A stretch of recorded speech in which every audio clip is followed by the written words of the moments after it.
to a priest. You gon' make it out in one piece. So you can stand. Nigga, sure you got the heart. Say your name 3 times and it's death to his part.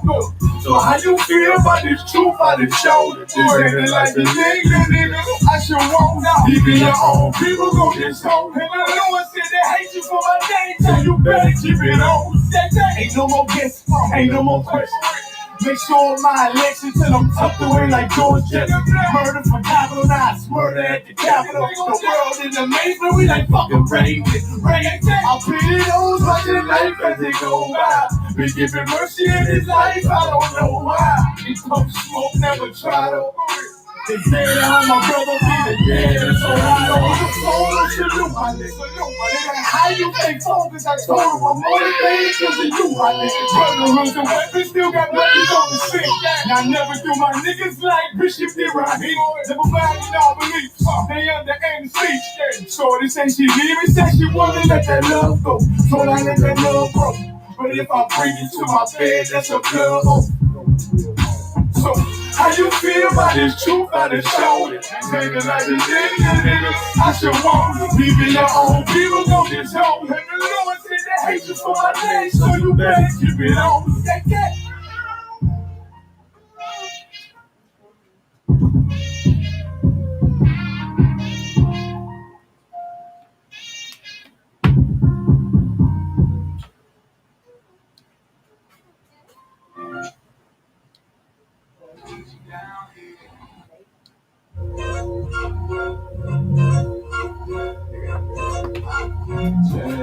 Yeah. Boy. Come on, boy. Look, I keep it on to the team. UBK play for keeps. Ain't shit sweet, got soldiers on deck, and my youngin' did a sweet. This a whole nother way, boy. Tell them get the fuck off the beach. I'm in the field with the cleats. He ain't one of us here breach. Come through all black gully jack, man. All them niggas go retreat. Come through all black gully jack, man. All them niggas go retreat. I'm in the field with the cleats. He ain't one of us here breach. Come through all black gully jack, man. All them niggas go retreat, boy. The shit is too easy. I'm on gold, but they don't believe me. You know I'm winning with the team. Screaming Vinny, beach. Then them devils screaming out bloody murder.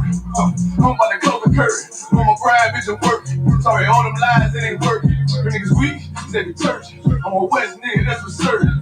They cross the line, I'ma back up and I'ma hit his ass with his Bible. And I come through with 300 strong, 144 Leonidas. All my niggas we eat. I'm in this bitch with the ice. Say, all y'all do the sweet. Tell y'all to do the street. The nigga made the wrong move when he make his ass out the league. He ain't one of us hit the league. He ain't one of us here preach. Come through all black color jack, man. All the niggas go retreat. I keep it on to the T. UBK play for keeps. Ain't shit sweet, got soldiers on deck, and my youngin' did a sweet. This a whole nother way. Tell them get the fuck off the beach. I'm in the field with the cleats. He ain't one of us here breach. Nigga, come through all black gully jack, man. All them niggas go retreat. Come through all black gully jack, man. All them niggas go retreat. I'm in the field with the cleats. He ain't one of us here breach. Come through all black gully jack, man. All them niggas go retreat. You see this look that's on my face, bitch, I'm for real with it. I hit the street, but on my bitch was in the field with it. You saw this cotton just an after Uncle Phil with it. And then my targets on the moment, I can still hit it. Hey, I speak true cause it's necessary. Color Jack revolutionary. Cold on him like January. Commander General is a visionary. Soul food, no sweets. Your preacher man, he's sweet. Matter of fact, he weak. It's wartime, fuck bitch. Think you hard, nigga, you ain't. Fuck with us, nigga, you can't. You smart cars, we pace. We form up in ranks. We body bag this rap shit. All black, no bright shit. Real life, no cap, bitch. Fall on, that's cap shit. I keep it on to the T. UBK play for keeps. Ain't shit sweet, got soldiers on deck, and my youngin' did a sweet. This a whole nother way.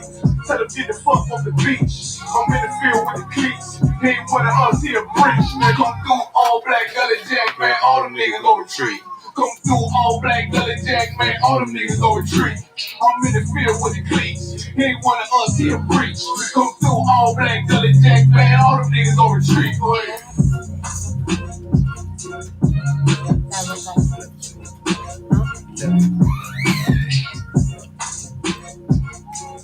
Yeah, man, these niggas do. You can turn the speaker off too, right? You gotta change it. You hear me? Mm-hmm. You can turn the speaker off and turn her TV off. Shalom, shalom, shalom, Israel. This, you know what I'm saying? It's the Israelite School of UPK. Started at 1 West 125th Street, Harlem, New York. Commander Junior Yohana. You can put this down back down here, brother. I'm about to do some more. You know what I'm saying? I'm Natazab Officer 500. Today is Tuesday, brother. I mean, Salakia. Today is Wednesday. Put it down here. Bottle. Today is Wednesday night law class. You understand? We got a hot topic. We got a hot topic. You know what I'm saying? It's a law class, so obviously we're gonna get into the law.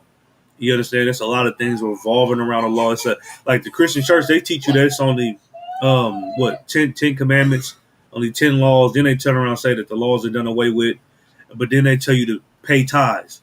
Tithes is paying tithes to the Christian church when they pass that collection plate around. You understand? That's a law according to the Bible. You're supposed to pay tithes, but what is tithes for? Tithes is not for you to make the Christian pastor rich or whoever it is. You understand? It's a charge that you paying tithes to. It's not to make that person rich while his whole congregation remain poor. Tithes is for if that sister that got a flat tire can't afford to buy a tire. You understand? Brothers can send her money to get a tire. Tithes is for if you can't pay your rent, then you call the school, you let them know, like, man, I can't pay my rent. Here's the receipt. I owe this amount of money. Man, can y'all help me pay my rent? And then your rent get paid. You understand? That's what tithes is for. Tithes is not for you to give to another person to make them rich. You understand? That's not what we do in ISBK. We pay tithes so it can help other brothers and sisters out. You understand? So yeah, that's one of the laws. So basically we gonna go to Leviticus and we just gonna get a little bit into the law. I wanted to touch on the topic of lineups and haircuts. I wanted to touch on the topic of tattoos and so on and so forth. You understand? Because like I said, you taught in the Christian church that you can do whatever you want to do and still satisfy God.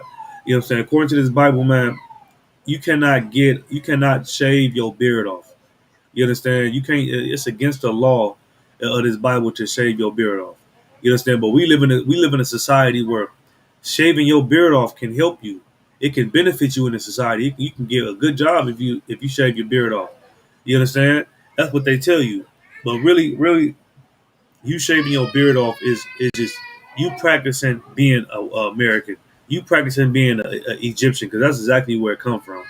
You understand? But yeah, that's what we're gonna get into today. We're gonna jump around a little bit, man. So we're gonna get Leviticus chapter 23 and 22. Leviticus 23 and 22.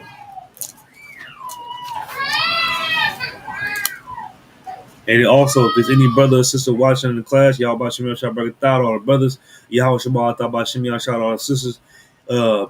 Make sure you put your name, city, and state for attendance. Like is not good enough for attendance, so make sure you put your name, city, and state. And you understand, if you got any questions, make sure you type your questions in. I'm saying answer any questions. This ain't the Christian church. And if I don't know the answer to your question, I'll make sure I ask the brothers that's above me, and next week I have your answer. You understand? So we can go Leviticus chapter 23 and 22. Leviticus 23 and 22.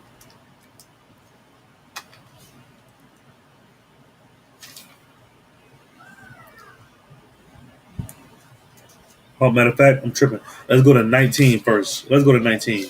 Because I said we're going to touch on tattoos. Let's go Leviticus 19 and 28. Leviticus chapter 19, verse 28. Salakia.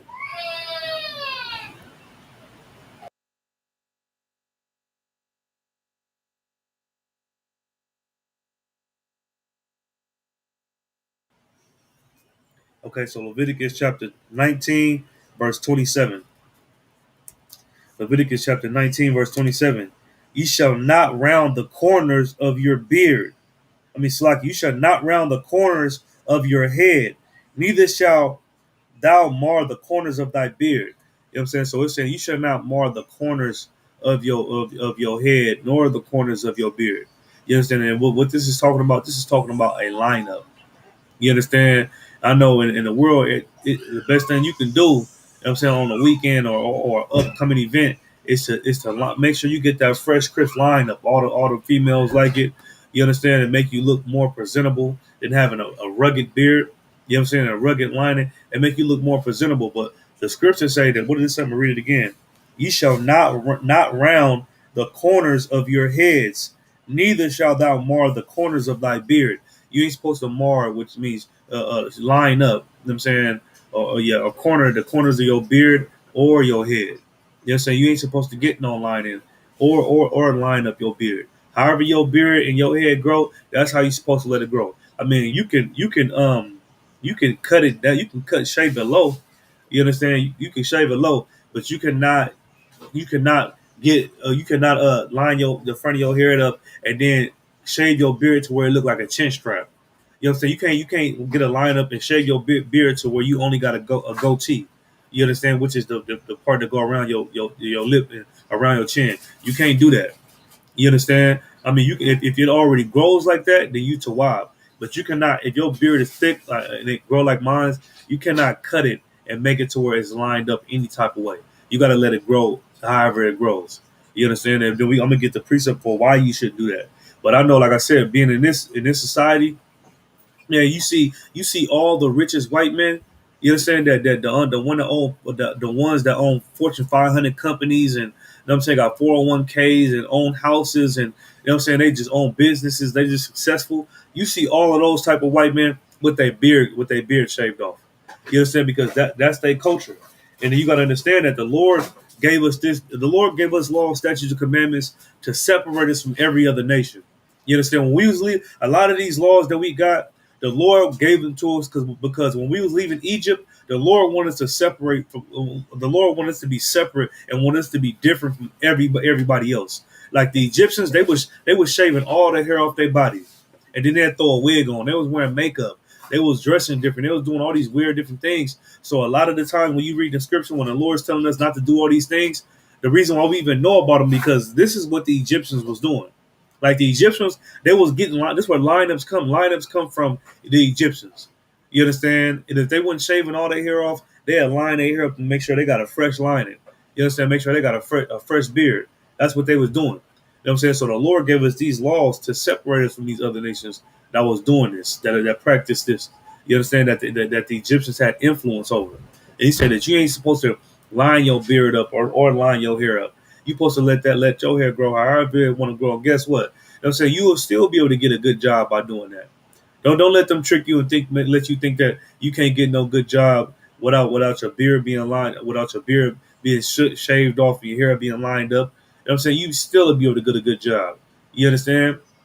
And mind you, they only use that on black people. Like it's East Indians that come out here and grow their beard out very long, and guess what? They own a lot of businesses. You understand? They got a lot of people working for them. You know what I'm saying? They don't threaten them with that, but when it come to you, they want to make sure that you shave your beard off. You understand? It's like it.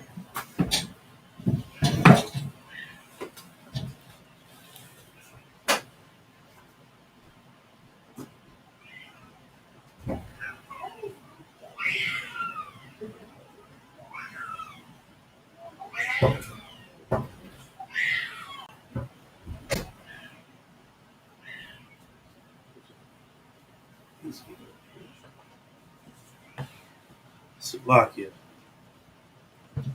You understand? But I'm gonna get the precept for that. Let me say, matter of fact, before I go more into Leviticus, I'm gonna get the precept for that. And this is Leviticus chapter 23 and 22. You just jump around a little bit. Leviticus chapter 23 and 22. And when ye reap the harvest of your land, thou shalt not make clean riddance of the corners of the field when thou reapest. So this is the precept for that. It said when ye reap the harvest of your land, it said, mean the harvest of your land, meaning that if you got like an apple orchard where you grow a lot of apples, or a wine, what is it called? I guess it's a wine orchard. You know what I'm saying, when you I mean, not a wine orchard, but a grape, when you grow a lot of grapes. It said if you got a big field or apple orchard or something, your field go like this. It said what? And the look, it's like it. Oh yeah, and when ye reap the harvest of your land, thou shalt not make clean riddance of the corners of the field when thou reapest, neither shalt thou gather any gleaning of the harvest.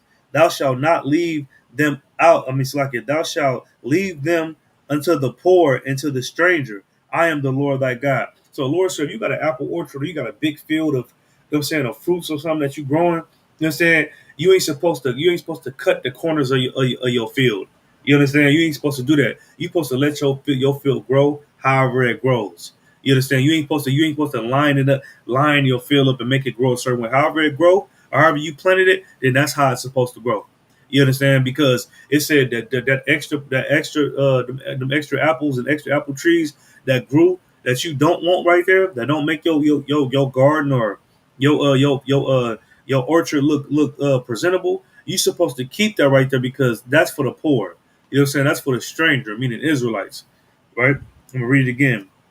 And when ye reap the harvest of your land, thou shalt not make the clean riddance of the corners of thy field. You know what I'm saying? It said you ain't supposed to make clean riddance of the corners of your field. Like you ain't supposed to clean if your field grow like this, you ain't supposed to clean the corners up.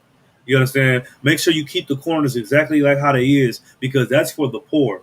I'm read that. It said, "Thou shalt leave them unto the poor and to the stranger. I am the Lord thy God." So this is a precept for you cutting you lining your beard up or you lining your hair up. You ain't supposed to do that. So let's go back to what we just read in Leviticus 19 and 27.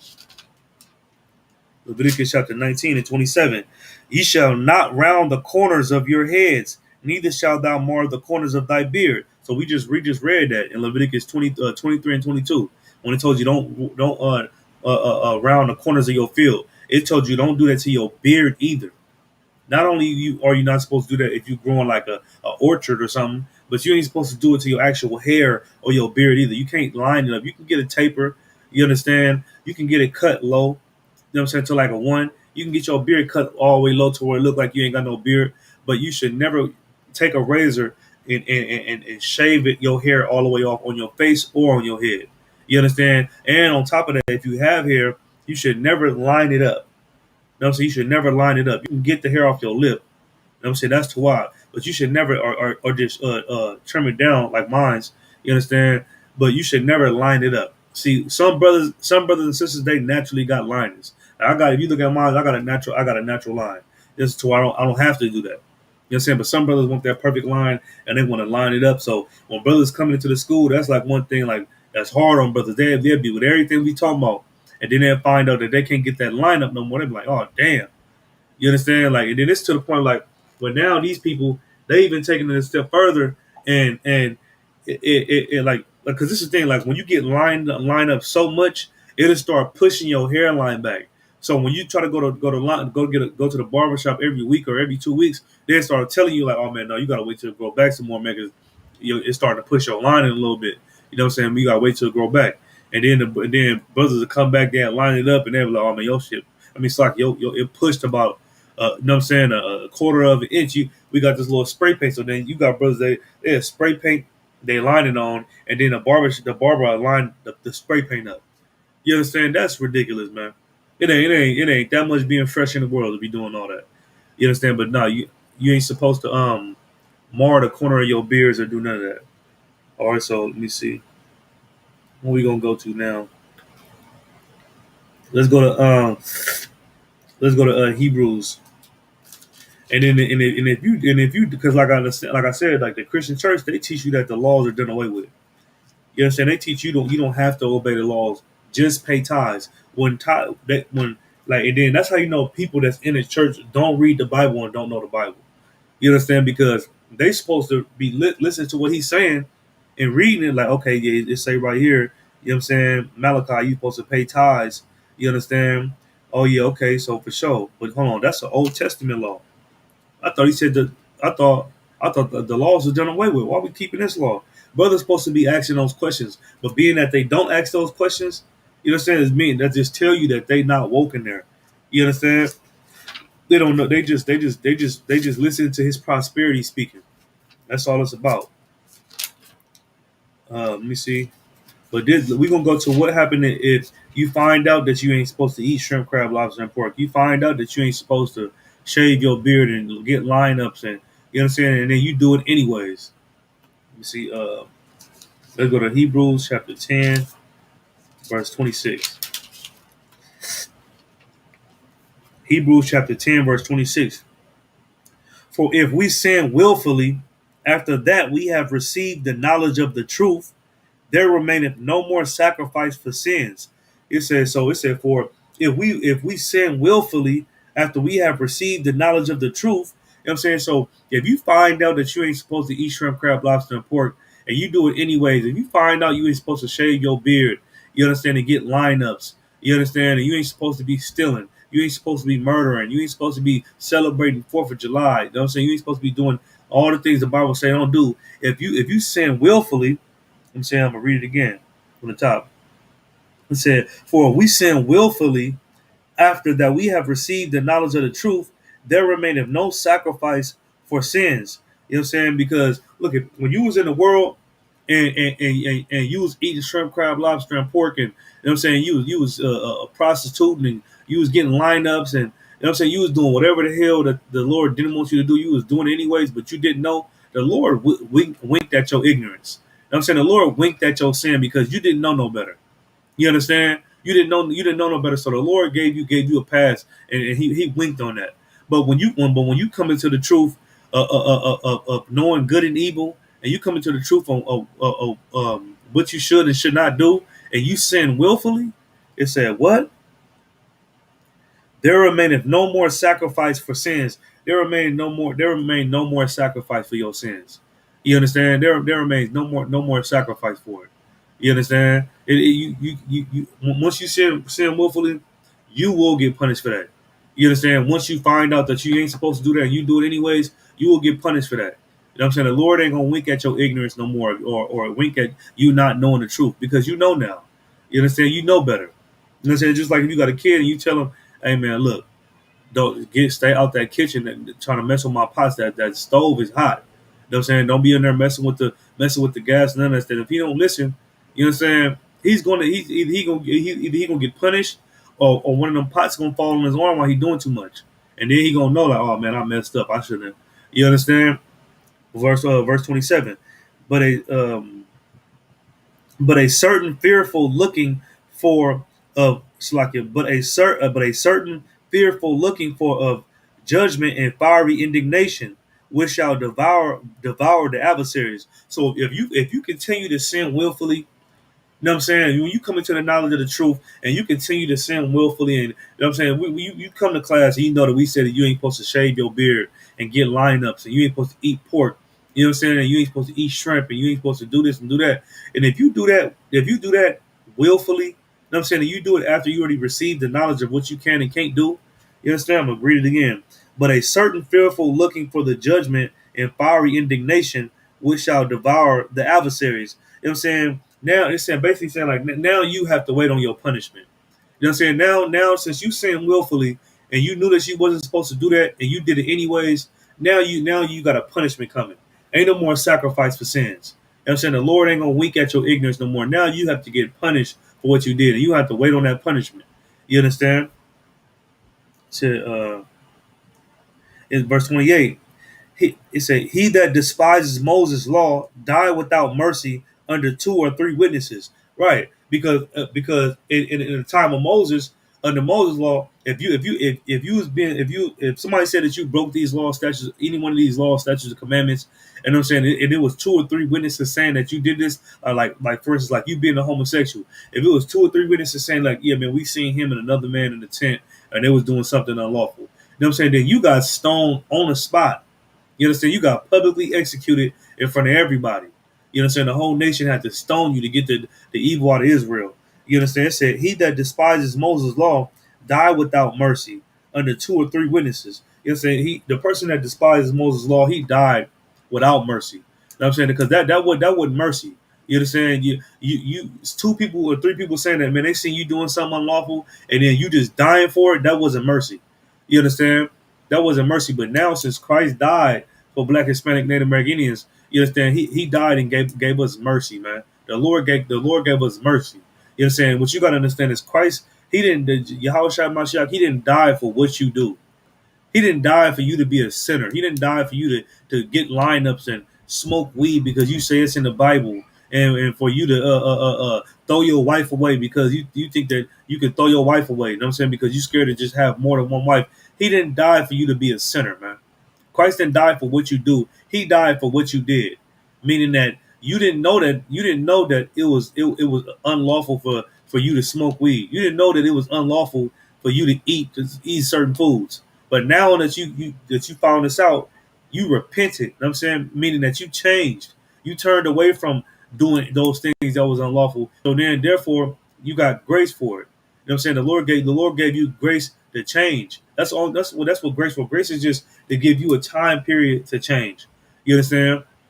And that's all it is. Grace is not for you to remain a sinner and keep doing the things that's unlawful. You understand? It said, "He that despises Moses' law died without mercy under 2 or 3 witnesses." You understand? And it say, oh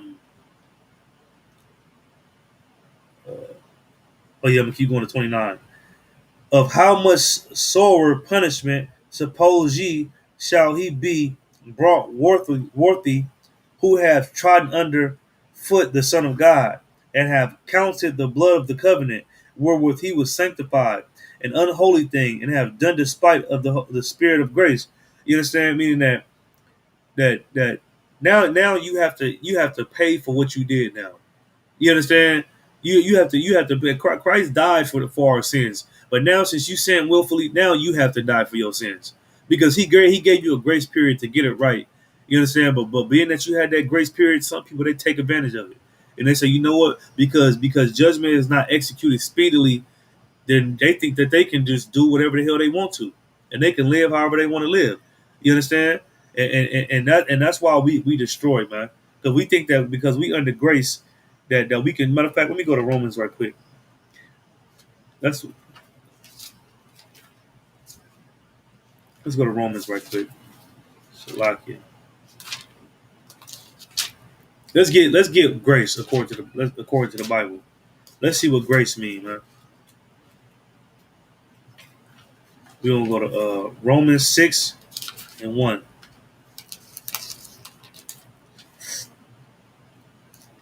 what I'm saying? But Christ, he died to give you grace so you could change. That was the whole point of him. He died to give you grace so you can change from shaving your beard and eating pork and sleeping on whores. He died to give you a chance to change because under the law of Moses, you would just die. You know what I'm saying? Somebody catch you smoking weed, walking up the street, priest would kick your door down, run in there and snatch you up, and then you would get stoned to death. They find out you being a whore, you smoking weed, or you eating pork, or you celebrating these holidays under the law of Moses, under 2 or 3 witnesses, you would die on the spot. But when Christ died, he died to give you a grace period to change. You understand? So you won't have to die. But when you sin willfully, then you will have a punishment coming once you sin willfully, and you knowing that Christ died for our nation, man. You know what I'm saying? You tried him underfoot. You like, man, I know you died, but you know what I'm saying I'm still doing what I'm doing. This what makes me happy. You understand? You will get punished for that. You understand? So let's go to Romans 6:14. Romans chapter 6 verse Romans chapter 6 verse 14. For sin shall not have dominion over you, for ye are not under the law, but under grace. What do Christians try to say that this means? Go ahead. What do Christians try to say this mean right here? You understand? I'm gonna read it again. It say, "For sin shall not have dominion over you, for ye are not under the law, but under grace." Now I'm saying Christians will use this and then say that, see, this Bible saying it just told you right there, you ain't under the law. You understand? The law keep you a sinner. You ain't. I heard Creflo Dollar say that. You understand? He said the law makes you sin. You understand? The law make or something like that. It's just ridiculous, man. But Christians will take this and they say, "For sin shall not have dominion over you, for ye are not under the law." And then see, sin ain't gonna you ain't gonna be no sinner because you're not under the law. The law makes you a sinner, and they try to flip it and make it like that. But they don't understand this Bible. You understand? That's why what did the scripture say? Christ said, He had given it the truth. For, I'm paraphrasing, into the babes. You understand? Not to the brothers and sisters that think they know the Bible, but to the brothers and sisters that don't. The brothers and sisters who didn't know the Bible, because I didn't know the Bible, and now I know the Bible more than any Christian pastor on this planet. You understand? And I know it through context. You understand? And it say, for sin shall not have dominion over you, for ye are not under the law, but under grace. You understand? So this is so. First off, you got to understand is that it's two different laws. There's a law for there's a law for you being a homosexual, and then there's a law saying that you shouldn't be a homosexual, and there's a law for you breaking that law. You understand what I'm saying? That's what it's talking about. It's saying that since since you're not dying like in the time of Moses, you have two or three witnesses that they kill you if they find out that you're a sinner. But it's not. We don't have those brothers executing that judgment speedily like that no more, because Christ died to give you a second chance. Christ died to give you grace. So being that Christ died to give us grace, you understand, and that means we're not under that law no more. Meaning that brothers ain't finna pop up at your house and kill you no more, because you under a grace period to where if you're doing something that's wrong, you can change that. You understand? It says, for sin shall not have dominion over you, for ye are not under the law, but under grace, because it was a law. Like I said, you got the law for if the laws against homosexuality, and then you got laws for if you decide to be a homosexual, how they're going to deal with you for being a homosexual. So it's saying, since we don't have those brothers that's going to deal with you for being a homosexual, you know what I'm saying, or smoking weed, or shaving your beard, or being a whore, or you know what I'm saying, or eating whatever the hell you want to eat, you under grace right now. I'm gonna keep reading. It said, what then shall we sin, because we are not under the law, but under grace? It says, so what then shall we sin, because we not under the law, but under grace? It said, what then shall we sin, because we are not under the law, but under grace? God forbid. Meaning hell no. Meaning no. You know what I'm saying? Just because you under grace don't mean that you can continue to be a sinner. You can continue to be a wicked bastard. No, you can't. You should not do that. This is what Paul's saying right now. You understand? He's saying that, damn, I know Christ he died for us. You understand? He got us under this grace period that he giving us a time to change. But being that he's giving us this time to change, should we continue to sin and take advantage of him giving us this time to change? No, man, we shouldn't do that. You understand? You shouldn't. And what is grace? Like I tell you all the time, like grace is like if your lights get cut off in your house and you can't pay your light bill, you know what I'm saying? You can call the light people, and I'm saying PG&E or whatnot, and you can be like, hey man, I'm going through something right now. I got fired from my job. Can you give me like 2 days? You know what I'm saying 2-3 days, and I pay my light bill. You know what I'm saying I'm just not able to pay it right now because I'm going through some hard times. They give you a grace period, and they're like, you know what? Today is the 26th. Can you pay about the 29th? And then you be like, yeah, I can do that. I can agree to do that. How much is it? $80? Yeah, I can agree to do that. That's called a grace period. You understand? Whereas if they didn't have a grace period, they'd just cut your lights off, and then you would try to call. They ain't trying to hear nothing you saying. That's how the law was before. You understand? The law before was that, man, if 2 or 3 brothers said that you was doing something else wicked or unlawful, you got put to death right then and there. But when Christ died, he died to give you a grace period to where if you sinning and you trying to get it right, you understand, and you stop sinning, you understand, you that's the grace period. You knowing that you ain't supposed to be doing something, and then he giving you a time to fix that before it's too late. But if you sin willfully, you understand, then you gonna have a punishment coming. You understand? There's no more sacrifice for sins. You gonna have a punishment coming. You understand? Let me see. Let me keep reading. Um, it says, yeah, what then shall we sin, because we are not under the law, but under grace? God forbid. You know what I'm saying? Hell no, we should not continue to sin. But Christians, they'll read this scripture right here, and they're totally switch up on you. They'll read the first part. They'll say, for sin shall not have dominion over you, for we are not under the law, but under grace. And then close the Bible. See? And then they talk to you 2 hours about that scripture and won't read the rest to you though. You understand? They'll talk to you for 2 hours about that scripture and won't read the rest to you. You know what I'm saying? But you not supposed to continue in sin. just because you under grace. You supposed to change. You supposed to repent from doing the things that's unlawful, from doing the things that make the Most High your enemy. You understand? One thing you need to definitely do is stay out these Christian churches because they'll one line you to death. They will one line you to death. They'll read that one line, and then next thing you know, you think you can do whatever the hell you want to. You understand? And that's why that's why we so hard on the Christian church, man, because the Christian church is the number one thing that's destroying our black people, man. You understand? The Christian church is the number one thing destroying our people. You understand? Let's get let's go to Isaiah chapter 28 and 14. Isaiah 28 and 14. You know what I'm saying? But the Christian church, man, they the main reason why black people destroyed. You understand? Like they're like the Christian this how and look at the Christian church, the Christian pastor, he especially him, he's evil as hell. Like they'd be in a church, like people will go to church for a wedding, right? You understand? Or they have a pastor doing a little ceremony thing, and the pastor will be sitting up there the whole time, or the bishop, whatever the hell they call him, he'll be like, "Do you take this person to be your lawfully wedded husband, and do you to forever hold and protect and shit?" Man, none of that's in the Bible. You know what I'm saying? Ain't none of that in the Bible. But you know what it is? You know why they get away with that a lot? Because they know they can one line everybody. Because the people in the audience and the people that's in the church, they don't read the Bible. They don't read the Bible because when that pastor when he giving that speech at that ceremony, he said, "Do you take this lawfully wedded husband and person to be your husband?" And that's not nowhere in the Bible. Like this dude is literally reading from a script. You understand? And nobody questions that. You understand? Nobody questioned that because really what that pastor what is supposed to be doing is telling you the truth, telling you that, hey man, look it, just because you in the grace, you ain't supposed to be sinning, man. Don't shave your beard off, grow your beard off. Christ had a beard. You understand? You supposed to be a follower of Christ. Keep your beard. He's supposed to be telling brothers stuff like that. Well, you know why they not telling the brothers stuff like that because it does not benefit them. You understand? To tell you the truth, it don't benefit nobody in America to tell you the truth, man. You understand? It don't benefit them, but it benefit the ISUBK because we know we waking our people up.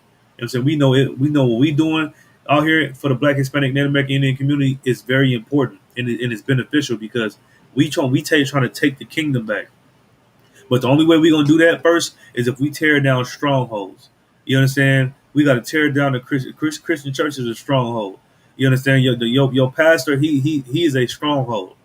You understand? Because he tell you everything that's not in the Bible. You understand? Let's go to Isaiah right quick.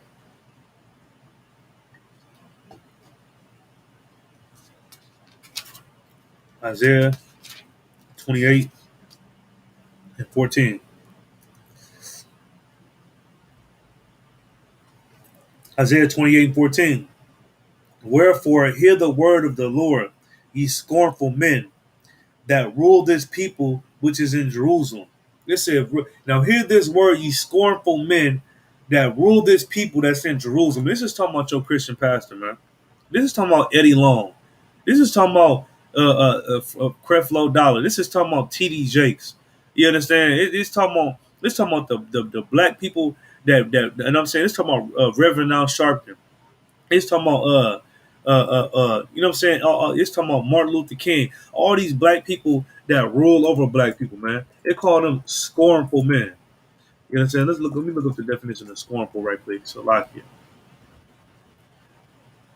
Let's see, scornful.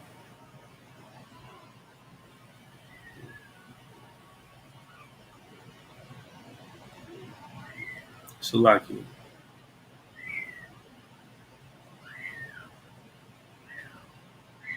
Scornful, without respect, in a disdainful manner. You understand? I'm gonna read this again. This is Isaiah 28 and 14. It says, wherefore hear the word of the Lord, ye scornful men, that rule this people which is in Jerusalem. I'm saying you disrespectful men. You understand? You disdainful men that rule over black, Hispanic, Native American Indians. Man, man, listen to this.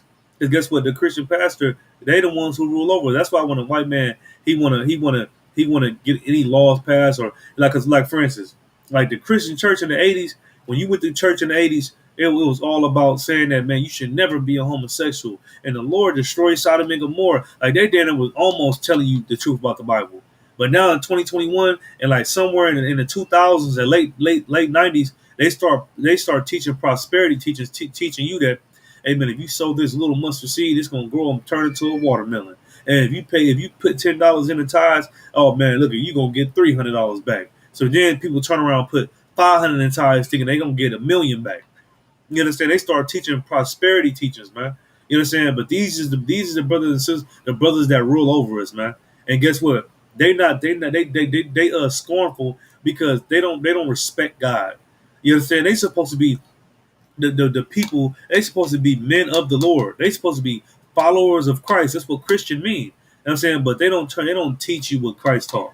They don't teach you that Christ was a black man from the tribe of Judah who had a beard, who didn't shave his face or get lineups. You know what I'm saying? They don't teach you that you shouldn't eat shrimp, crab, lobster, and pork. That's in the law. Christ kept the law. Christ told you to keep the law.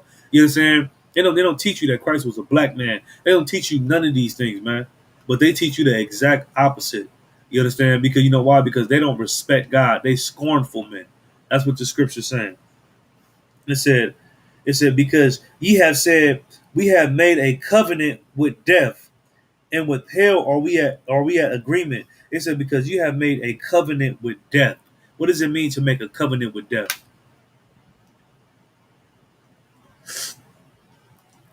You understand? Yahweh Shema Shabrakatah.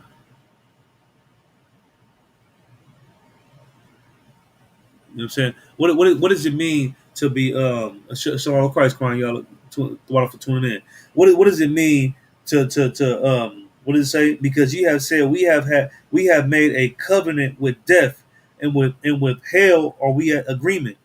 How do you make a covenant with death? You know what I'm saying? What is death according to the Bible? You know what I'm saying? What is death according to the Bible?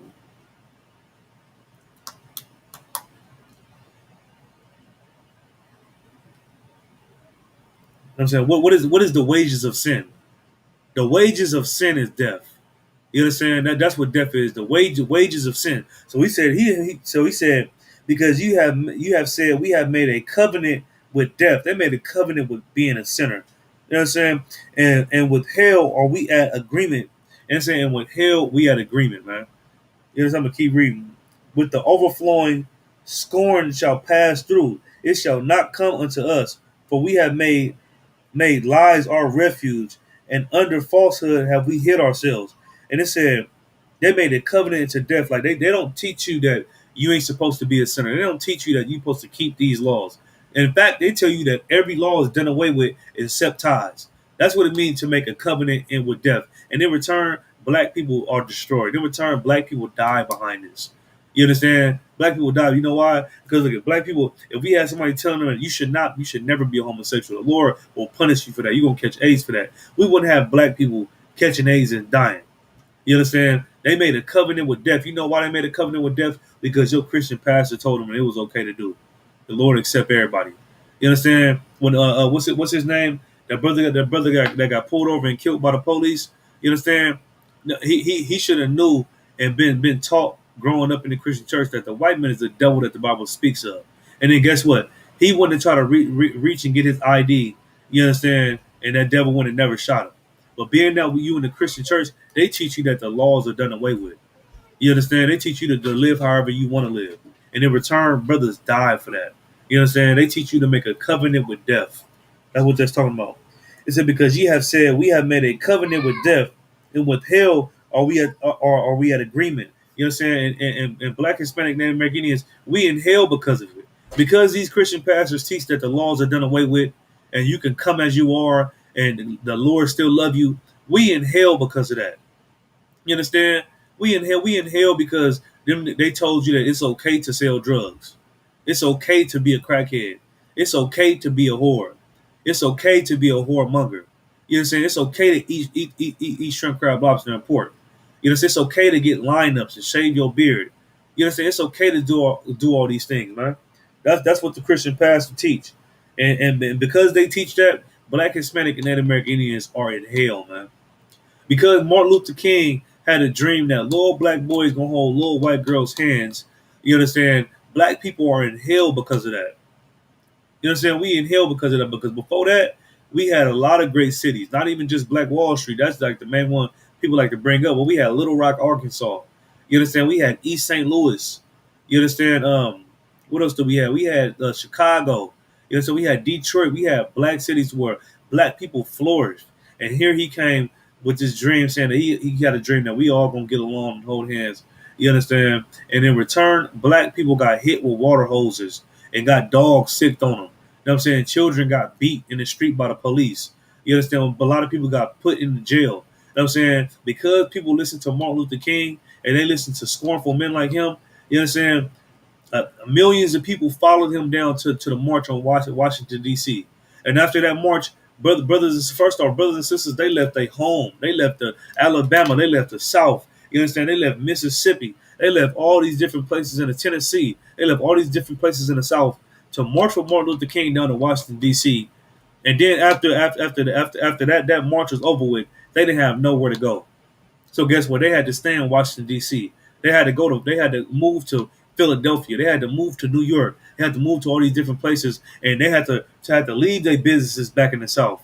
You know what I'm saying? They had to leave the bus companies they own and the schools, and you know what I'm saying, the hospitals or anything that black people own. They had to leave it there because they followed a scornful man like Martin Luther King, man. You understand? And it said, when the overflowing scorn shall pass through, it shall not come unto us, for we have made lies our refuge. Exactly. So when destruction started to come, you understand, guess what? It said it ain't gonna hit us. I mean, like that's what your Christian pastor say. You know what I'm saying? When COVID-19 hit and the AIDS epidemic hit and the opioid epidemic hit and the crack epidemic hit, guess what? Your Christian pastors, they ain't gotta worry about it. Because they live in Orange County somewhere. They live in Calabasas somewhere. They live in the Oakland Hills. You understand? They live in Roseville, California. They live in Folsom, California. You know what I'm saying? Where everybody's rich and famous. They don't have to worry about these plagues and all these curses coming upon them. You understand? They live with all these white folks. They ain't got to worry about it. They ain't got to worry about their sons being a drug dealer and a drug addict. They ain't got to worry about that type of stuff. You understand? I'm going to read it again.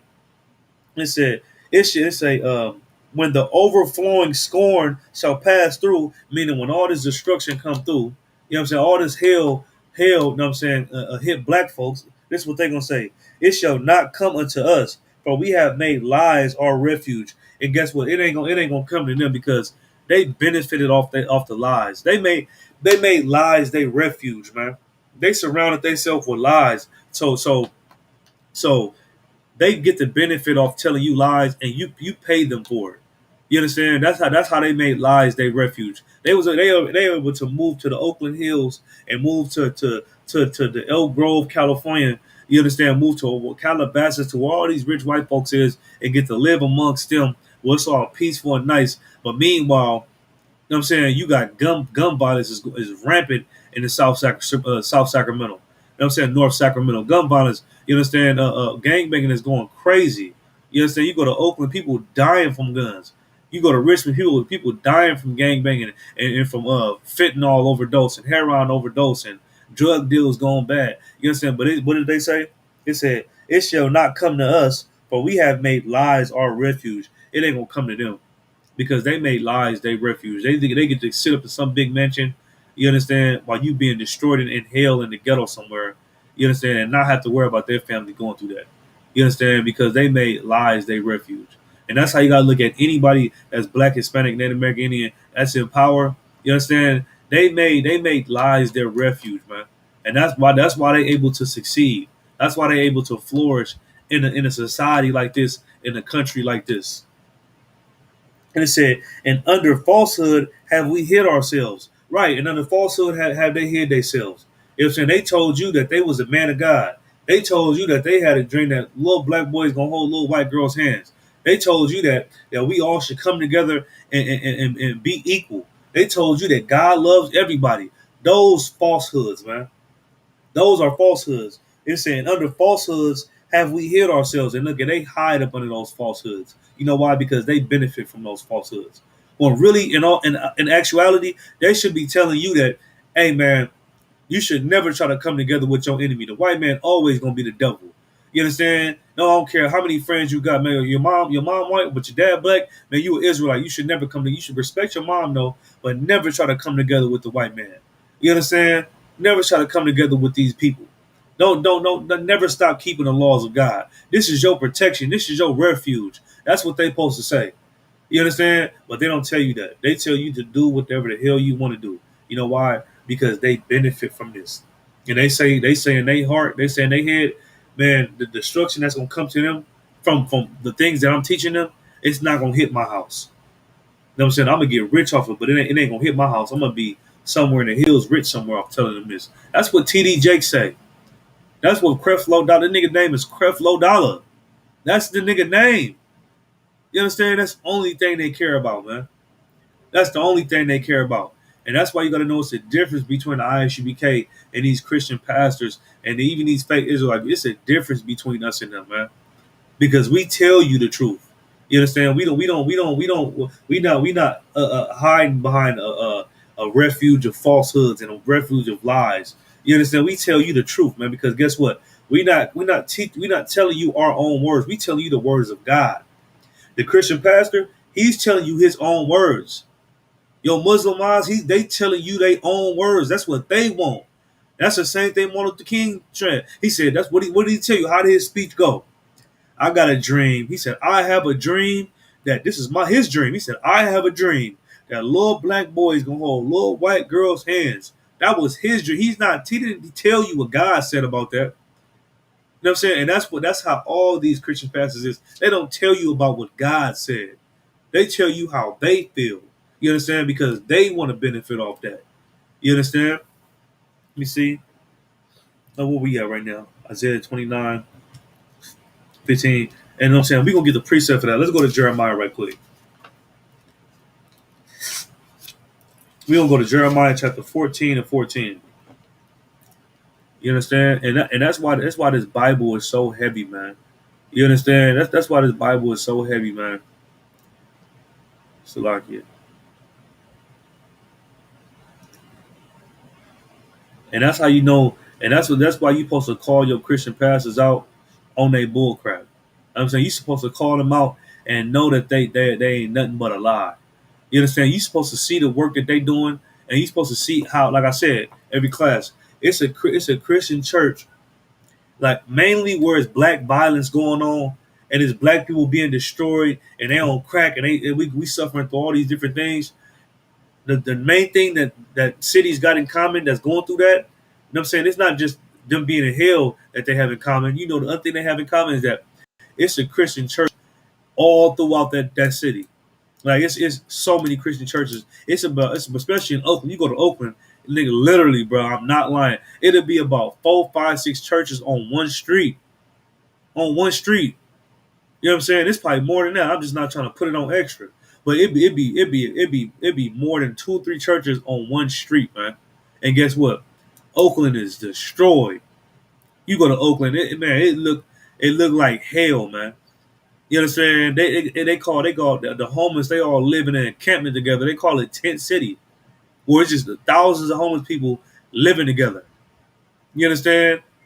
They build upstairs and downstairs with trash and scrap metal and wood that they find. You understand? That's the main thing all these cities have in common, man. It's a Christian church in every city. And guess what? The Christian church is the main thing destroyed. That's why those brothers on drugs and they going through what they going through and they homeless and all that. It's because the Christian church. You understand? Anytime the white man want to come and he want black people to get in order and he want black people to understand, to follow after his lead. You know who he go to? He go to the people that lead black people. And who is that? NAACP. What are they? Christians. Who do they follow? The Christian pastor. You understand? They go to the Christian pastor whenever they want to. They want to tell brothers how to live and what to do. They go to the Christian pastor, and they make sure that Christian pastor put it in his sermon, man. And guess what? Once he put that in his sermon, guess what? All black people gonna follow him. You understand? All black people gonna follow him because they looking at him as a man of God. They looking at him as a man that got morals. You understand? But what you don't understand is that your Christian pastor, he follows behind the white man. He do whatever the white man tell him to do. And the white man, he don't have no morals. He don't have no principle. That's why I tell you every class, like, he don't have morals. Because look at the white man, he'll put a homosexual in office if it fit his agenda. He don't give a damn about having morals or having standards. So he ain't gonna say, man, you know you're homosexual, you can't be. He don't care about that. He gonna about, man, you a homosexual. Guess what? The whole America homosexual. That fit up. Hey, man, they gonna love you as president. You know what I'm saying? I know the person you going against. I know he a better candidate to you. But since you a homosexual, we gonna put you in office. You understand? Why you think that Donald Trump was president? You know what I'm saying? Because this country don't have morals, man. You know what I'm saying? They go with whoever fit their agenda. You know what I'm saying? Like Donald Trump was a man that raped a lot of people. He literally raped. You could look it up. This man raped a lot of people, a lot of children, a lot of women, men. Like this nigga, he's literally a homosexual who rapes people. You know what I'm saying? And he got sued so many times, and there's so many lawsuits on him. And guess what? He just paid the family and they be quiet. Pay the family, pay the family, pay the family. That's who's above you. That's who your Christian pastor follow. You understand? That's who he get. That's who your Christian pastor get paid from. And in return, he turn around and he becomes just like that man. You understand? He becomes just like that man. And that's why we gonna get a year of your father, the devil. We gonna get that in a second. Let's go to Jeremiah 14:14. It said, "Then the Lord said unto me, the prophets prophesy lies in my name. I sent them not, neither have I commanded them, neither spake unto them. They prophesy unto you a false vision and divination, and a thing of naught, and the deceit of their hearts." You see that? Do you see that? This is talking about the black people, the Hispanic people, Native American Indians that rule over us, man. You understand? The ones that look up to the white man as God. You understand? I'm gonna read it again. It said, "Then the Lord said unto me, the prophets prophesy lies in my name." These prophets, man, your Christian pastors, they prophesy lies in God's name. God never wanted everybody to come together. Not God never told you to come as you are. He chose you to change because you under grace. That's what God said. He said, okay, look it, you gotta Christ died for your sins. You understand? You're supposed to change because of that. You're supposed to change. You got a grace period to where you're able to change and stop doing whatever it is that you're doing that's evil. You understand? That's preventing you from serving the Lord. That's preventing you from coming to class and preventing you from being a student in the ISUBK. You gotta fight those demons, man. You understand? But the Christian pastor don't tell you that. It said, "Then the Lord said unto me, the prophets prophesy lies in my name." Man, they prophesy lies in the Lord's name. You understand? They tell you to do whatever the hell you want to do.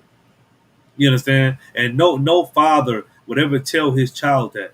Because Black, Hispanic, Native American Indian, the Lord is our father. You understand? Only a father who don't give a damn about their children would tell them to do whatever the hell you want to do. I don't give a damn. You understand?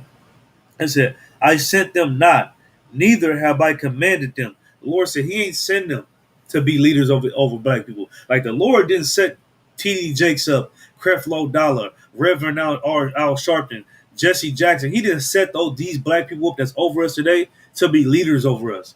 He didn't set these brothers over us to give us moral and principles and all that. He didn't set them over us to rule over us, man. This was not his doing. You know what I'm saying? So if the Lord didn't do it, guess who did it? Your oppressor. He the ones who set them up. You understand? He the ones who said, just like on the plantation, man. It's the same thing when you on the plantation. He makes sure he get that one nigga, or if you ever seen Life, the movie Life, you understand? They got that one brother with the shotgun. You know what I'm saying? Tell him about the gun. Tell him about the gun line, boss. Tell him about. He always make sure he get that one nigga. You know what I'm saying? That's gonna fully be dedicated and basically be his pet, be his dog, and do whatever he say. He get that one nigga, and guess what? That one nigga try to make sure he keep us in check. That one nigga try to make sure we stay destroyed, and that's your Christian pastor. Your Christian pastor, that nigga on Life that was talking about, show him about the gun line, boss. That's your Christian pastor. You understand? I'm gonna read it some more. It said, "I sent them not, neither have I commanded them." The Lord didn't send them. You understand? The Lord didn't send them to tell you anything. You know what I'm saying? Especially how to be close to God. The Lord didn't send them. You understand? And he definitely didn't command them anything. The Lord didn't command them to tell you to tell the people to come as they are. Tell the people that all the laws are done away with, but make sure they pay tithes because you needed to stay rich. He didn't command them to say that. This is what they got from the oppressor. This is what they got from them being lustful bastards and money hungry. This is what they got. This is what they got from being unbrotherly, man, and wanting to take advantage of their brothers. This what they came up with. It wasn't of the Lord. You know what I'm saying? It say, neither spake unto them, they prophesied unto you a false vision. He said, the Lord said he didn't even speak to them. They prophesy unto you a false vision. And go back to Martin Luther King. He said, man, I got a dream. A vision is a dream. He said, I got a dream that little black baby's going to hold a little while. And that destroyed the black community. You understand? That destroyed the black community, man. Because guess what? The Lord didn't give him that vision. That vision was not of the Lord. You know what I'm saying? The vision of the Lord is what the ISUBK is doing. You understand? Trying to build up black, Hispanic, Native American Indians. Telling them to keep the laws of God. Telling them to love each other. You know what I'm saying? Telling them we need to feed the homeless. You know what I'm saying? We need to pay tithes to build our nation. You know what I'm saying? We need to stop being on drugs. That's the vision that the Lord got. That's how you know that vision was of the Lord. Because guess what? It's helping black people. It's the vision of ISUBK is the vision of the Lord. You know how I know? Because it's helping black people, man. Like if it wasn't for Commander Junior Hanna, you know what I'm saying, raising brothers up over me and brothers raising brothers up and all the way till it got to me, you know what I'm saying, I would never be in. I wouldn't be in the school. That's why I thank the Most High that he raised these brothers up, man, to be able to raise me up. Because if it weren't for them, man, I would be a gang member. I would be a full-fledged gang member. I'd be trying to sell drugs and be a pimp and, you understand, eat whatever the hell I want to eat. That's how we would live our life, brothers and sisters that's in the IHBK. We would do exactly what the Christian pastor said we can do, whatever we want. You understand? Whatever we want. That's it. Neither spake unto them. They prophesied unto you a false vision. You understand? But guess what? We didn't uh uh we didn't give a damn about that for we knew that was a false vision. You understand? Even when I was in the world, I knew that the life I was living and it was taught that I can live was a false vision. You understand? Because I was going through hell. My family was going through hell. My grandma was stressed out every goddamn day about me. You understand? My mom died. My dad in prison. We all in prison. We were going through so much. I knew that was a false vision. That couldn't have been what the hell the Lord wanted. It couldn't have been what He wanted. You understand? And then you find the truth out. You found out like, God damn, I was living like that because I was a Christian. You understand? I was taught and molded from a young age how to be the best Christian I can be. You understand? And that's why you can run into brothers that's hardcore gang members. You understand? And he start talking about the white man, the devil, and God hate him. Nigga, but hold on, man. Hold on, man. Look, man, you tripping, bro. God love everybody. Meanwhile, this nigga done killed 3 niggas yesterday. You know what I'm saying? That's the type of people that the Christian raise. You understand? That's the type of people that the Christian raise. Man, and it's just ridiculous, man. And it's very sad. That's why we got to wake up, man. But what did the Lord say? He say, they prophesy unto you a false vision and divination, a thing of not, and the deceit of their heart. And they prophesy unto you the deceit of their heart. You understand? They prophesy you the deceit in their heart.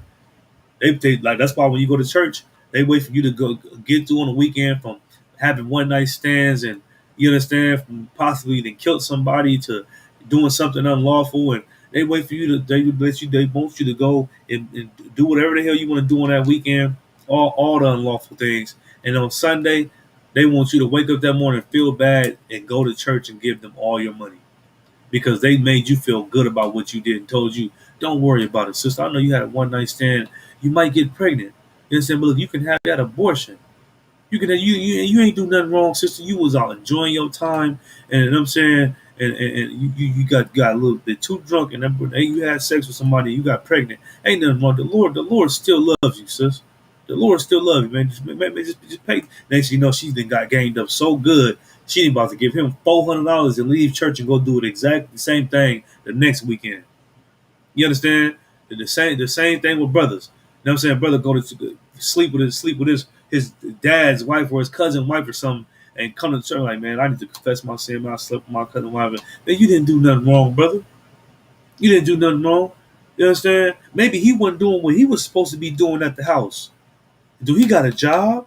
How is he beating her? Or he beating her? Or you didn't do nothing wrong. The Lord wanted that's what they get. That's how they gain people up every weekend. They gain you up off you being sensitive. They getting you off you feeling bad. You know what I'm saying? But when really, you should feel bad about being a sinner. You should feel bad. You know what I'm saying? And you should stop. You should feel so bad that you stop sinning. You understand? You should feel so bad. Don't wait till the Lord destroy you. That's how bad you should feel, man. All right, where I'm at right now, verse 15. Therefore, thus saith the Lord concerning the prophets that prophesy in my name, and I slack it. He said, therefore, thus saith the Lord concerning the prophets that prophesy in my name, and I sent them not. Ye, they say, sword and famine shall be in the land. By sword and famine shall those prophets be consumed. You understand? And guess what? These prophets, these Black, Hispanic, Native American Indians that rule over our people that we learn from, and we get our moral compass from. You know what I'm saying? They gonna get destroyed, man. You know what I'm saying? And when it's a sword and famine gonna come, and they gonna get destroyed for their teachings. They gonna get destroyed for destroying Black people, man, and scattering the Lord's flock, like the scriptures say. They gonna get destroyed for it. Don't think that they just gonna live a wealthy, comfortable life their whole life. They gonna get destroyed for the things that they teaching.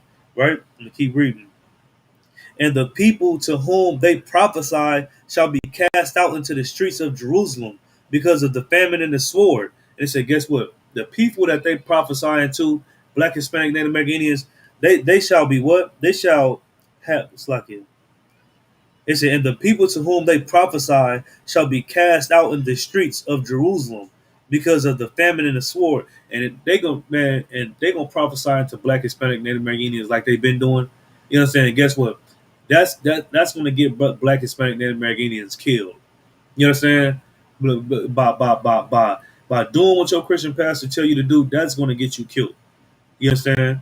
And by believing that your Christian pastor, by believing that the white man is not your enemy, he's not the devil that the Bible speaks of, that's gonna get you shot down in the street, man. You understand?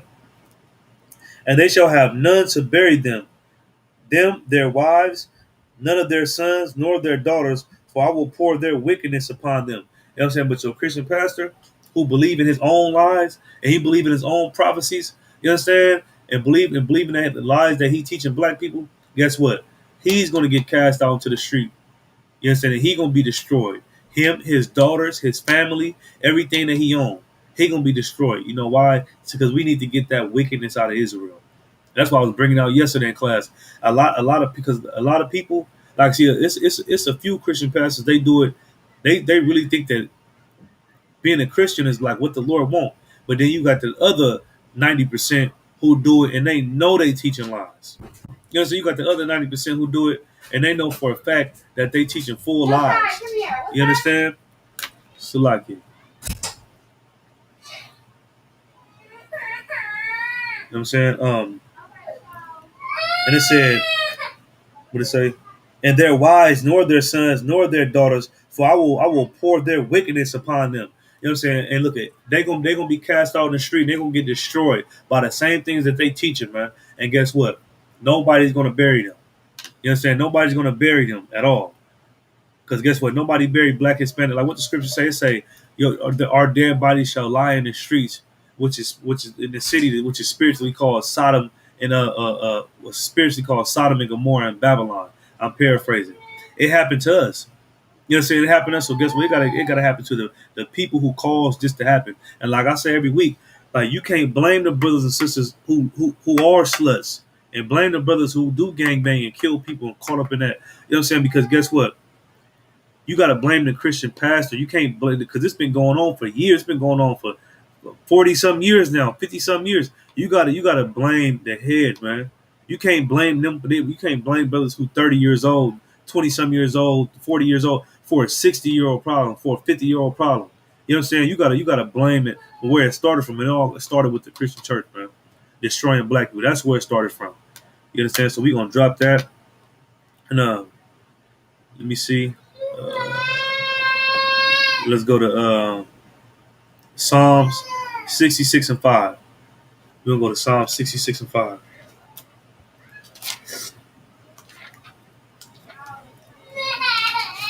Psalm 66 and 5.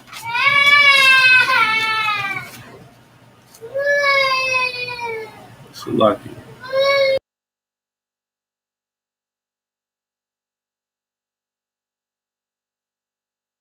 Come here. Come here. This is Psalms chapter 66, verse 5.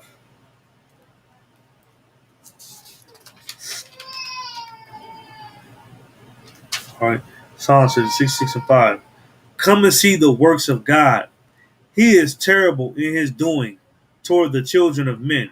You know what I'm saying? It said, come and see the works of God. You know where you see the works of God at? You see the works of God in the ISUBK, man. You don't see the works of God in the Christian church.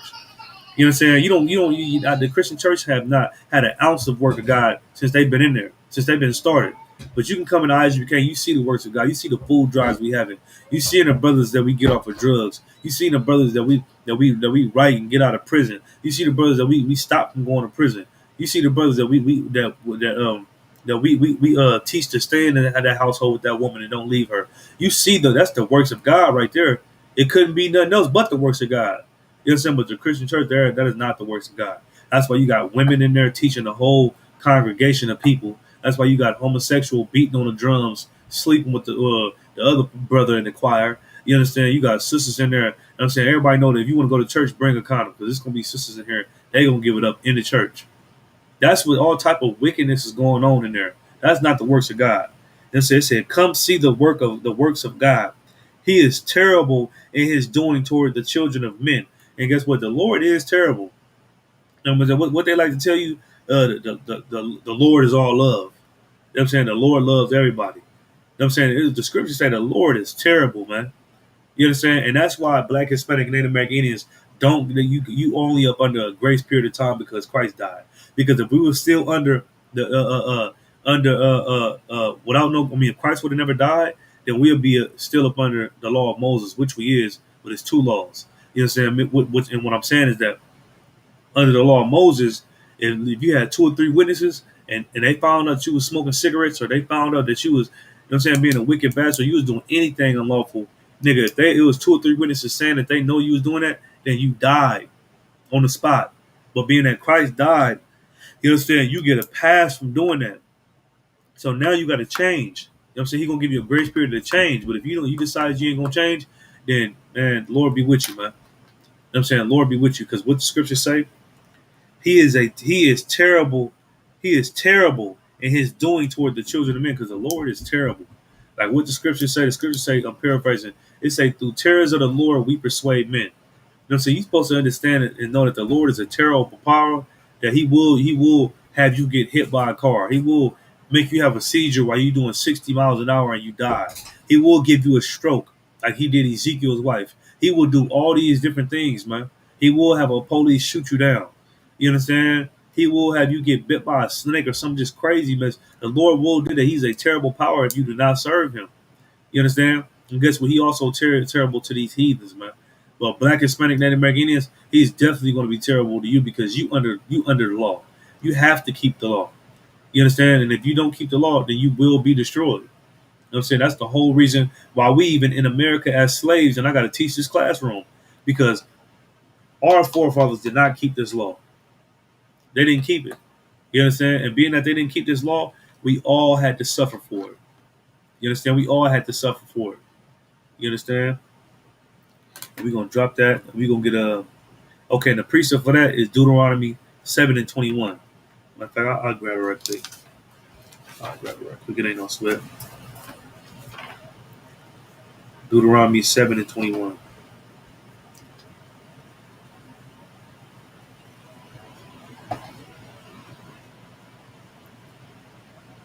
It's a lot here.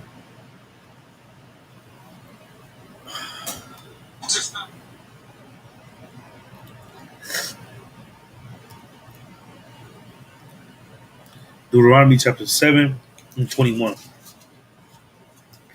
Deuteronomy chapter 7 and 21. Thou shalt not be affrighted at them, for the Lord thy God is among you, a mighty God and terrible. You see that the Lord is a terrible power, man. You know what I'm saying? The Lord is a brother. I mean, is a God that you don't want as your enemy, man. You know what I'm saying? You definitely should not have the Lord as your enemy. And this is what you taught living in America, to have the Lord as your enemy, man. You taught in America to not fear God. You understand? Because the God that they give you in the Christian church and the God that your grandmama gave you growing up is a God that's loving. He had never harmed nobody. You know what I'm saying? You know what I'm saying? Well, really, that can be further from the truth. The Lord of this Bible is a terrible power, man. And he will destroy you, man. You understand? And you should already know that, being an Israelite coming into the truth. You'll be like, damn, why are we in this condition? Once you start asking questions like that, you will see that, God damn, the Lord put us in this condition. Because our ancestors sinned. And our ancestors was us. You understand? So if you disobey God in your past life, you understand, like in the time of Moses, I ain't gonna say 9 times out of 10, but you might disobey him today. If you followed the Most High, you know what I'm saying, back in the time of Moses, and you follow Christ, you understand, in the time of Christ, guess what? You're gonna come back reincarnated, and you're gonna follow him again. So it's up to you on how you want to live your life. You understand? But guess what, man? You don't want to get purged with fire. You understand? I don't want you to get purged with fire. But what we teaching is what the Christian pastors should be teaching black people. You understand? When you reading this Bible, it shouldn't be just like a fun book and clapping and singing and dancing. You see, when you read this book, the Lord destroying people, the Lord killing kingdoms off. You understand? Telling them to take over kingdoms. He doing this and that. The Lord saying he hate people. Like, man, look, stop playing with the Most High, man. You know what I'm saying? Stop playing with the Most High. So we're going to go to John chapter 8 and verse 44. It's a lot here. John 8 and 44. Matter of fact, let me go to Psalms. Let me go back to Psalms right quick. Matter of fact, I'm going to stay at John 8 and 44. Don't worry about it. John chapter 8 verse 44. Ye are of your father the devil, and the lust of your father ye will do. He was a murderer from the beginning, and abode not in the truth, because there is no truth in him. When he speaketh a lie, he speaketh of himself, for he is a liar and the father of it. You see that? It said, I'm gonna read it again. It said, ye are of your father the devil, and the lust of your father you will do. This is talking about the black Hispanic and Native American Indian leaders, man. Because Christ is talking to the Sadducees and the Pharisees at this time. He said, man, look, check this out. Y'all are of your father the devil, man. You understand? Y'all do exactly what your father wants you to do. And what is he talking about? He's talking about when your Christian pastor tell you that you Jesus Christ died for everybody to come as you are. You know what I'm saying? He don't hate the sin. You know what I'm saying? He don't hate the sinner. He hates the sin. You know what I'm saying? They when they teach you stuff like that, you understand? They are of their father the devil, man. You understand? When they teach you that you can shave your beard off and get lineups and, you understand, eat whatever you want to eat, they are of their father, the devil. You know what I'm saying? Because that's what their father taught. That's what their father did, man. You understand? It said, he was a murderer from the beginning and abode not in the truth. He was a murderer from the beginning. What does that mean, he was a murderer from the beginning? Meaning that in Genesis, he was a murderer. Who was it talking about? It's talking about that serpent, man. You understand? It's talking about Cain. That spirit that Cain had, that spirit that serpent had in the garden. You understand? Reincarnation is real, but this is talking about the spirit that they had. You know what I'm saying? He was a murderer from the beginning. Cain killed Abel, man. You understand? Cain killed Abel because he hated him. You understand? And it said, and abode not in the truth, because there is no truth in him. And guess what? There is no truth in your Christian pastor. Ain't no truth in him. You understand? That's why he's just like his father, the devil. You understand? Who was his father? That serpent in the garden that lied to everybody. You understand? Cain, who killed his brother. He hated his brother. The Christian pastors, they hate their brother. They hate their nation. They hate their brothers and their sisters. That's why they teach you the things that they teach you. You understand? I said, and the truth is not in him. Look, you can't find the truth in the Christian church, man. Yes, I don't give a damn how long you've been there. You know what I'm saying? How good it sound, and you know what I'm saying, you cannot find the truth in the Christian church. You know what I'm saying? Because what the scripture say, this is John 8:32. It said, "You shall know the truth, and it shall set you free." I'm paraphrasing. You know what I'm saying? The truth will set you free. But guess what? The truth, what they teaching in the Christian church, it ain't setting black people free, because we still slaves. You know what I'm saying? We slaves to all their religions. We slaves to thinking that we got our freedom in Juneteenth. We slaves to celebrating their freedom July 4th. You know what I'm saying? We slaves to like what like for instance, like the Lord tell you don't eat shrimp, crab, lobster, and pork, but the white man tell you what? It's the other white meat. I'm saying the Lord tell you to not shave your beard, but your Christian pastor tell you that you can do it. You can shave your beard. Lord's fine with that. You know what I'm saying? The Lord tell you that you should marry a woman and be with her for the rest of your life. The Christian church teach you that you can throw her away because you're mad at her or because, you know what I'm saying, for whatever stupid reason besides committing adultery. You can do that. You understand? You know why? Because they are of their father, the devil, man. And the truth is not in them. Because you can't find the truth in the Christian church, man. And that's the problem. Like a lot of black people, they go to the Christian church to actually find the truth. You understand? And then they come out with a lie. And when you live live in America, the lie is more precious than the truth. You understand? The lie is more precious than the truth. That's why you can open a textbook and it say Christopher Columbus discovered America. You understand? And in order for you to pass a test in high school or middle school and college, you got to say, yeah, he discovered America in 1492 and whoopty whoopty whoop and the Pilgrims. But really, that sounds good. You understand? Because really, the truth is, it was already people living over here, and he murdered those people by the millions to get this land. You understand? You know what I'm saying? But the truth is not appealing always, man. You know what I'm saying? Why do you think they wanted to kill Christ? They didn't want to kill Christ because he was telling his disciples to kill people. I mean, Peter cut the police ear off. The police tried to rush Christ. You know what I'm saying? And Peter whipped out his sword and cut the police ear off. And Christ was like, man, no, look, don't do that. You know what I'm saying? Do not be you being a devil right now. I'm supposed to die for this nation. Don't try to stop me from dying and doing what the Lord want me to do. Chill out with all that. You know what I'm saying? I know we warriors and all that, but now ain't the time to be fighting. You know what I'm saying? That's what Christ taught.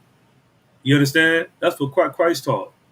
And he ended up dying for our nation. But man, I'm saying, like, your Christian pastor don't teach the same thing, man. The truth ain't in him, man. You know what I'm saying? Your Christian pastor was them Sadducees and Pharisees that was literally going against Christ. That's who they was. There was the brothers and sisters that was completely going against Christ, that hated Christ for what he taught. And that almost got sidetracked. But that's why they wanted to kill him. They didn't want to kill him because he was trying to kill people. He told Peter, don't cut the police ear off. But they wanted Christ to die. You understand? They wanted Christ to die so they won't lose their seat. They wanted Christ to die because they didn't want the Romans to be mad at them. You understand? And try to take it out on everybody. They didn't want that. So guess what? You know what? Somebody got to die for this. And that's what they planned. Let me see, Slakia, John 8:44. Slakia. And I think I had that somewhere. Let me see.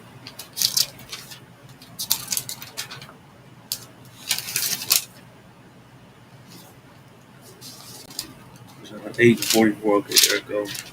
Let me see if I can pull that other scripture right quick. Okay, I'm gonna pull that too. John 8:44. I'm saying, I'm gonna get the bottom of it. When he speaketh a lie, he speaketh of his own, for he is a liar and the father of it. And when he speak a lie, he speak of his own. You understand? Because he a liar, he's the father of it. That's why when a white man, he give you images like the Caesar Borgia, that white image of that white man, and he tell you this is Christ. He speak a lie and he speak of his own. That's a lie, man. Jesus Christ was a black man. This is what the Christian church is supposed to be teaching you. They don't teach you this though. You understand? And because I tell you the truth, you believe me not.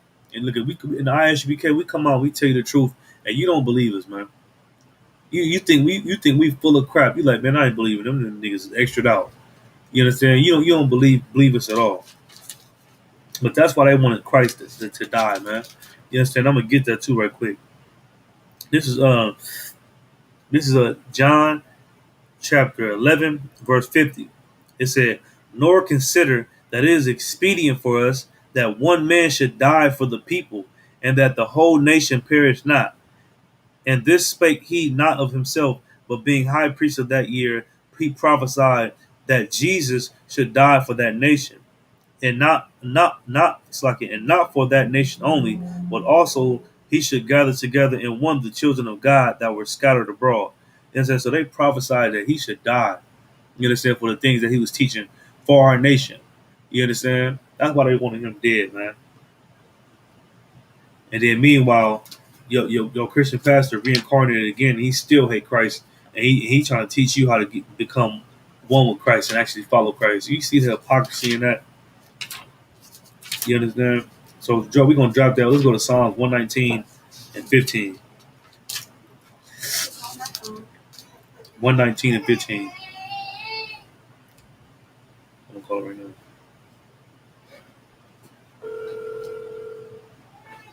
Psalms 119 and 15. Oh, I'm triple. Psalms 119 and 115. And this is what you're supposed to do, man. And when you run into wicked men who always want to mention God and say that they follow God, but then they tell you that you ain't supposed to keep the law, and you know what I'm saying, the laws of God are over with. This is what you're supposed to tell them, man. I'm saying this is Psalm 119 and 115. Depart from me, ye evildoers, for I will keep the commandments of my God. You see, they said, depart from me, you evildoers. Your Christian pastors and these brothers and sisters in the world, you really can't blame them. So I'm gonna just always say the Christian pastors, they evildoers, man. You understand? Because they do what's evil in the sight of the Lord. You understand? And they find it not to be a problem. They do what's evil in the sight of the Lord. They said, for I will keep the commandments of my God. You know what I'm saying? But us and ISUBK and the commanders in honor, we gonna keep the laws of God. You know what I'm saying? We're gonna do everything that's lawful according to this Bible, man. You know what I'm saying? Not only because it helps build our nation, because the Most High, it brings the Most High joy to see that you got brothers and sisters that's willing to take their integrity to the grave with them. You understand? And not assimilate to this culture and do all the things that they allow you to do. You know what I'm saying? That makes the Most High happy, man. So that's why we gotta come back to keeping the laws of God. And when brothers and sisters don't keep the laws of God, and they tell you don't, you know what I'm saying, you gotta say, man, get from before me. I'm gonna keep the laws of my God. You understand? Because guess what? These other nations, they allowed to keep the laws of their God. They can do what we call it again. They able to do whatever the hell they want to do. Like according to the Christian God, you can do whatever the hell you want to do. You know what I'm saying? You can eat shrimp, crab, lobster, and pork, be a homosexual, be a hoe. I mean, slack your whore. But our God doesn't say that. The God of this Bible, our God says you can't do that. You understand? You can't do that. You got to keep all the laws of God and die or die. You understand? Not just paying tithes. You understand? You ain't supposed to just pay tithes. You're supposed to keep all the laws. You understand? It ain't just 10 laws. It's 613 laws. And guess what? We got to keep all of them, man. You understand? That was the purpose of us wearing fringes, so we can remember the laws that we have and remember to keep them. You understand?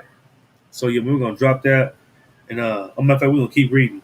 It said, "Depart." It said, "Uphold me according to unto thy word, that I may live, and let me not be ashamed of my hope."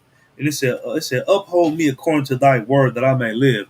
Look at the Lord, and when you Black, Hispanic, Native American Indians, and you keep God's law, not only do you have refuge, you have protection, but the Lord will preserve you from all evil, man. You know what I'm saying? That's one of our prayers. It said, the sun shall not smite thee by day, nor the moon by night. The Lord shall preserve thee from all evil. You know what I'm saying? When you keep these laws, statutes, and commandments, the Lord will preserve you from all evil, man. You understand? You don't have to worry about dying from cancer because you don't smoke weed. You don't have to worry about catching AIDS because, you know what I'm saying, you're not a homosexual. You don't have to worry about catching high blood pressure because you don't eat unlawful foods. You understand? You don't have to worry about you catching chlamydia from a whore because you don't sleep with whores.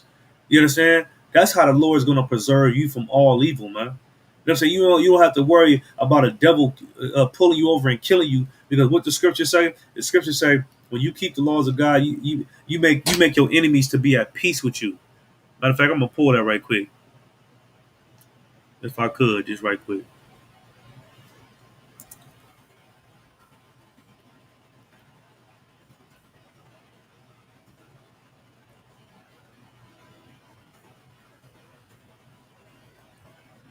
They're saying when you keep the laws of God, you make your enemies to be at peace with you, man. You understand? Let me see. Hold thou me up, and I shall be safe, and I will have respect unto thy statutes continually. And guess what? When you serve the Lord He gonna hold you up. You gonna be safe, man. You understand? And what does it say? And I will respect unto thy statutes continually. And he said he gonna respect, and we that's what we supposed to do. When the Lord show you that he's with you, and because this is what you gotta understand. Like you didn't choose to be in the truth. You understand? Like a lot of people, they come here and they think that they woke up and they made a decision to come into the truth and be in the truth. You didn't make that decision. You understand? The Lord made that decision, man, to bring you in here. You understand? The Lord made that decision to for you to follow Him. You understand? I don't know why He made it. You understand? Like what Captain Akai say? I've been given mercy in His life, and I don't know why. I don't know why I've been given this much mercy, and why the Lord feels like I deserve to be in the ISUBK and the Commander of the Jihana. You understand? I don't know why. You know what I'm saying? But the water Yahweh Shai for it. You understand? The water for it, man. You understand? And what I'm gonna do, I'm gonna hold my post until Christ return. You understand? I'm gonna hold it down until Christ return. I don't care if I gotta spend my whole life doing it, man. You understand? Because this is what we're supposed to do as men of the Lord, as priests. You understand? Somebody got to be willing to do that and live their life like that. You understand? And this is the type of brothers that we raising up in here, man. You understand? He said, "Thou hast trodden down all that error from my statutes, for their deceit is falsehood." You know what I'm saying? And the Lord gonna trodden down all these Christian pastors and everybody else that think it's okay to live like a Christian. You know what I'm saying? Because they're deceitful falsehood. Because they living under a false pretense right now. They living a unlawful life, man. You understand? And guess what? If you got a family and you got children, and your children teenagers, and some of them like 10, 12, and all that, and they got an older brother, and he decide that he don't want to listen to God. I mean, he don't want to listen to his father.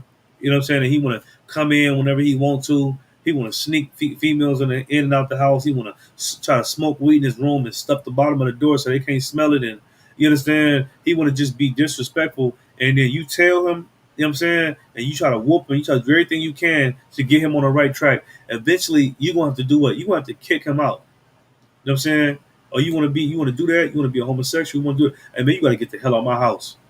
You know what I'm saying? You got to get the hell out. You got to kick him out, man. You know what I'm saying? Because guess what? He's going to be a bad influence on your children that's there. Your children going to start seeing him running in and out smoking and try to fight you, punch holes in the wall, and talk back, get suspended from school, and do all that. And guess what? They gonna do the same thing. They're going to run over you. They're going to do whatever the hell they want to do. And that's why it's so important for you to check, and what the scriptures say, cry aloud, spare not. That's why it's so important for for ISUBK to come on the corners and teach these classes and cry aloud and spare not, and show our people their transgression. You understand? And show so they won't get kicked out of this house, because that's what the Lord do. And if you don't want to serve the Lord will kick you out this house, man. You understand? We don't call this the home of the truth for nothing. This is a home for Black, Hispanic, Native American Indians. You understand? And it's a father that's over this home, man. And he will kick you out, man, if you do not want to listen. You understand? He will kick you out if you think that you can live an alternative lifestyle and do whatever the hell it is that you want to do. You understand? And that's why it's so important to you understand, to keep the laws of God. Because look, when you don't shave your beard, you directly against America by doing that, because they tell you that you should shave your beard. You showing that you directly against this kingdom. You understand? When you don't eat shrimp, crab, lobster, and pork, when you go to a restaurant and they ask you, and you ask them like, "Oh man, excuse me, hey man, do them beans got pork in it? Hey, do them greens got pork in it?" You know what I'm saying, or you do that. You know what I'm saying? Yeah, you showing and you proving that you directly against this kingdom. You understand? You showing that you directly against this kingdom, man. You understand? When you won't allow a homosexual to come into your house, and when you won't allow a homosexual to hug you and really even talk to you without showing that he's trying to change, you showing that you directly against this kingdom, man. You know what I'm saying? Because guess what? I run into a lot of brothers that's drug dealers, and you know what I'm saying, they say that they hate the white man because they Muslim, and you know what I'm saying, they hate homosexuals. But then guess what? When they selling that drug, your race, you know what I'm saying, your gender, your national, nothing matters to them but getting that dollar. You know what I'm saying? They'll sell weed to they'll sell dope to a homosexual, a white man, a black. They don't give a damn. You understand? And that's what separates the ISUBK from everybody else. Because not only do we not sell drugs, but we don't deal with other nations. Period. There's nothing linking. There's nothing that we have that will even want another nation to come and be a part of it. Like other nations, they see us and see how we dress with these war scarves on and war bands and shields of David's on and all that. And they're like, you know what? I don't want to have nothing to do with them. I don't even want to be in the same establishment as them. You understand? That's how it's supposed to be, man. You understand? That's how it's supposed to be. You understand? I'm gonna keep reading.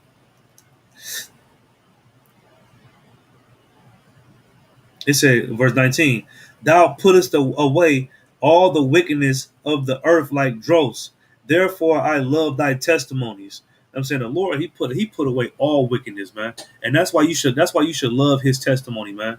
The Lord testimony is pure because he put away all wickedness, man. We seen him do it with Sodom and Gomorrah. You understand? We seen him do it with Babylon. We see him do it with all these, like we see him do it with all these great empires that failed. And guess what? We gonna live and get to see him do it again with America, man. Because America is an unlawful place that needs to be destroyed, man. It's an unlawful place. And guess what? This place is gonna be purged with fire, man. And that's why it's so important for you to change and you to repent. You understand? Say Slovakia.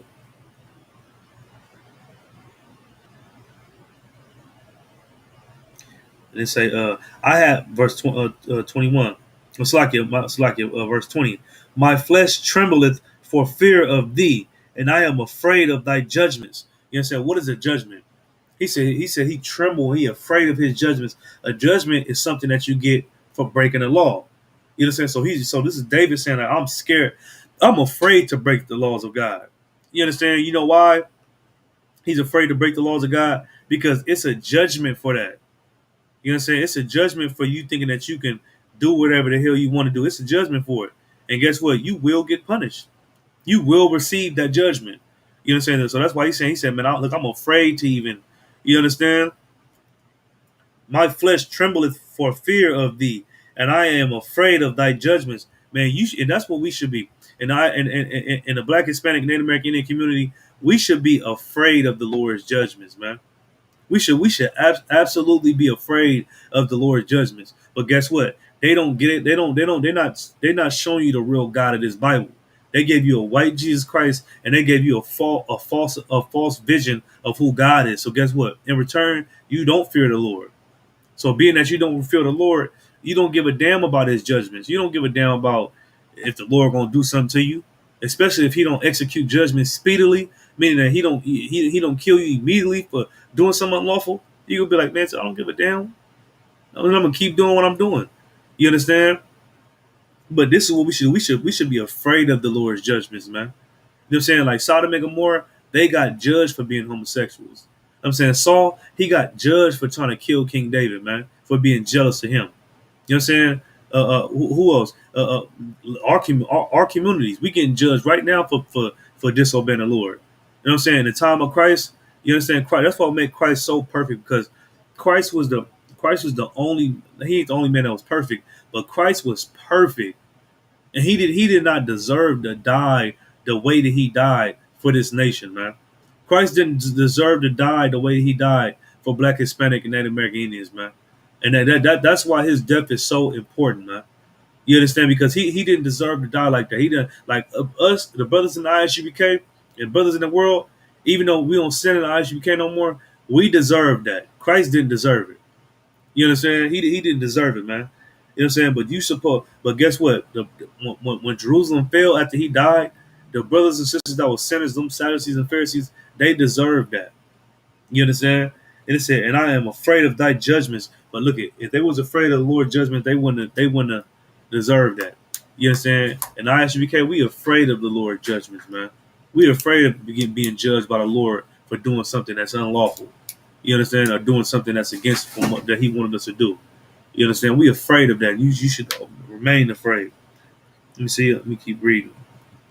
It said, I have done no judgment in justice. Leave me not to mine oppressor.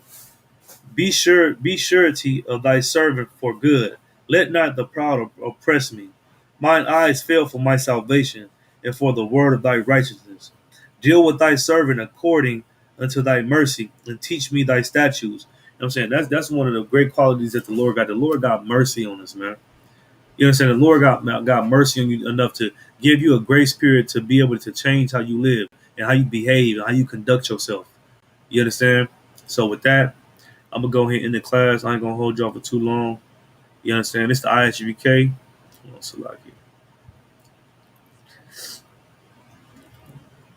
You know what I'm saying? Y'all by Shemel Shot Barakat, all the sisters. Y'all Shemal Tabah Shemel Shot. Y'all by Shemel Shot Barakat, all the brothers. Y'all Shemal Tabah Shemel Shot, all the sisters.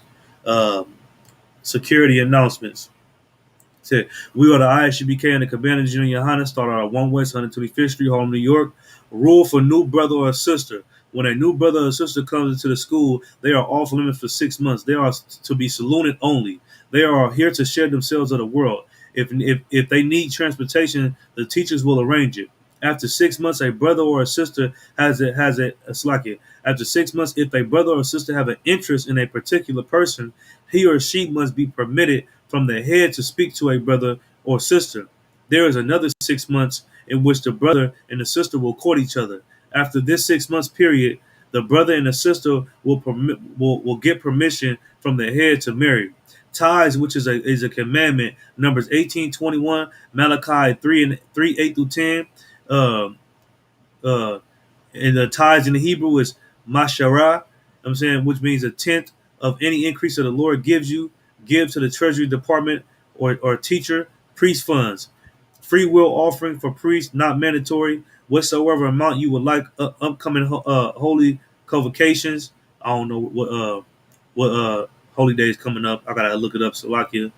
And then remind Akim and Aquaf to check the billboard. You know what I'm saying? Make sure you check online when we having high holy days. Make sure you tune those high holy days. Tune into our Sabbaths. Like and share the class.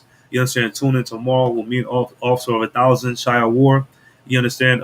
Thursday scripture breakdown. Also tune in with General Mahyman scripture breakdown class. Make sure if you have any questions, to make sure y'all come to class with questions. You understand? Nobody knows the Bible 100%. So make sure y'all come to class with questions.